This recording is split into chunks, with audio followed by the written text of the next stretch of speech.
What's going on, YouTube? Just doing a quick drive of the 2021 Ford Bronco Sport.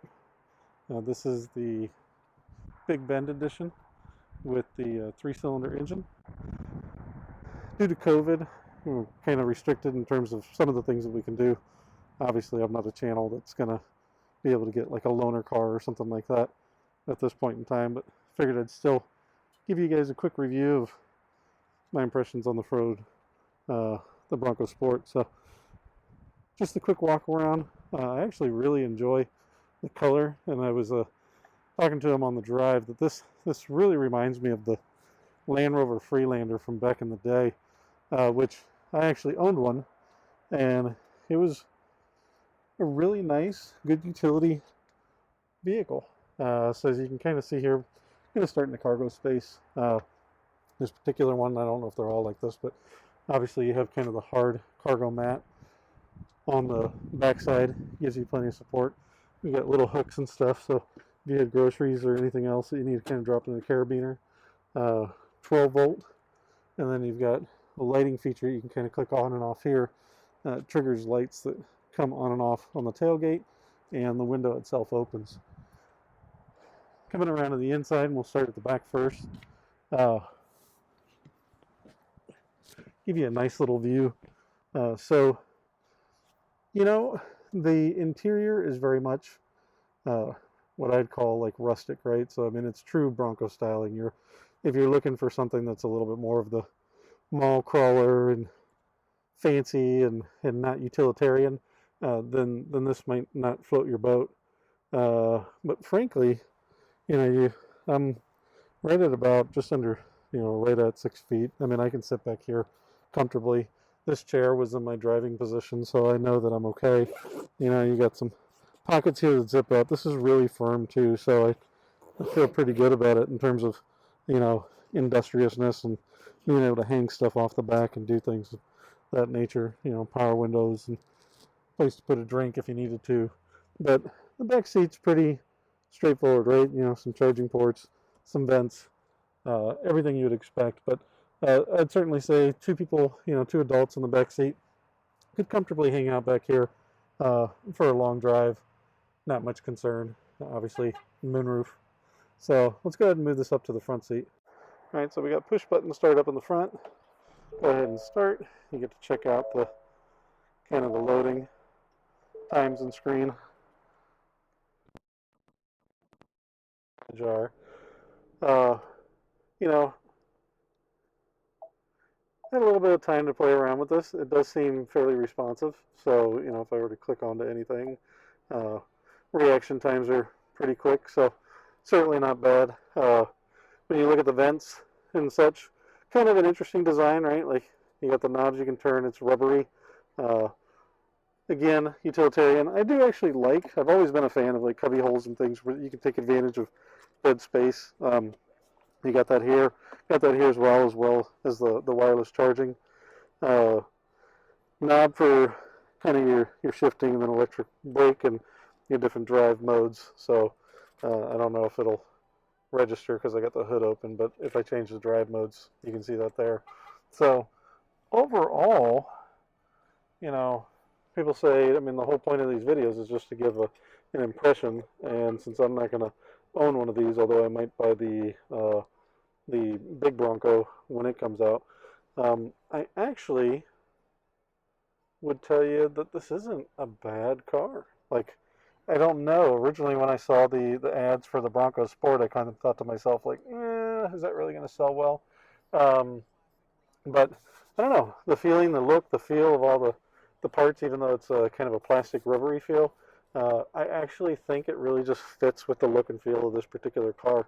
So I do like it. This one is, got the cloth seats and such, but there's another version up front, which if I can take some video there, I'll show you some of the differences. But it actually has kind of that leather cloth mixture, and then of course, for those of us that are fans of the Bronco, good to see that showing up in cars again. So obviously you got your controls and your various different features like your adaptive cruise control and such. So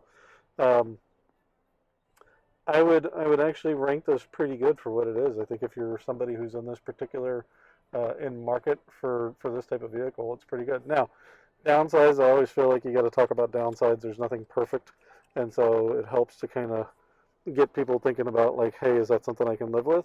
Um, you know, the road noise is not bad, but the engine, this one is a three-cylinder, and this three-cylinder, you hear it. You know, when you're revving it up, you're going to hear that, and it does kind of climb into the cabin with you when you're doing it. So, you know, obviously turn up the volume on the radio if you don't want to hear it. But overall, though, I mean, around 32,000 for this particular vehicle, and I don't have any immediate complaints. You know, just something that I would say, think about that road noise. Think about how you feel about that, and whether that bothers you. Maybe you want the four-cylinder, and I haven't driven the four-cylinder, so I don't know if that's going to be just as loud in terms of the engine noise or not. And finally, just a quick look around the engine bay. Uh, Nothing to really see here other than the one thing that I noticed, which I've talked about in my other videos for the Kia Telluride, is just the ability to kind of get around the engine, be able to do work on the engine yourself if you wanted to. And everything I see, one of the benefits of the three-cylinder uh, is that I do feel like this should be a fairly easy vehicle to get some work done on, or to do yourself if you're fairly comfortable. I mean, things are just readily accessible. Um, Haven't gotten under the vehicle in bad weather today, but I would be curious to see how accessible things are under there. And again, as silly as that may sound, in some instances, you know, what you're thinking about there is you're paying, you know, let's say $150 a labor hour, even if you don't do the work yourself. The easier it is for somebody to come in, do the work, fix what needs to be fixed, put everything back together, and get out, get the vehicle out of the shop, the less you're spending in labor hours. So I think that's going to help with you know, reduce costs in terms of maintenance, assuming that you can just keep with your normal maintenance schedule on the vehicle. So overall, just a quick look, front end here, but I'm a fan. It reminds me of the, more so than a Bronco, it reminds me of that Land Rover Freelander, and I think that Land Rover Freelander was popular, and I think for most of us that ever owned one, we were fans. So if this is in your ballpark in terms of look, feel, I would certainly recommend giving it a look and taking it for a test drive. Everything else about it's going to come down to personal preferences if you want something that's got more of an off-road look and feel, or if it's something that you want a little bit more of a mall crawler. So thanks for listening. Any questions, feel free to drop them in the comments, and I will gladly try and answer.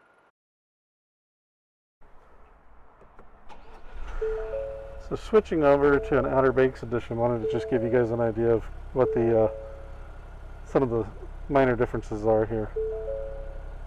But really on the displays, obviously you get a larger digital dash up front, and then of course you still have the same infotainment center here. And then as far as the interior goes, right, you get a little bit more like interior trim matching. I want to make sure I'm in park here. And then for the seats themselves, you're kind of getting this cloth, leather, I don't know if that's a vinyl type of combo, but it's pretty nice. I mean, again, it's got a rugged look and feel to it. It's not like your mall crawler style. So if you like the idea of like utility in your SUV over, you know, fancy and flair, then this is actually a really nice option, and you can choose whether you want more utility or a little bit more of the mall crawler style. But frankly, I think you could be happy with either choice. So give you a quick last peek.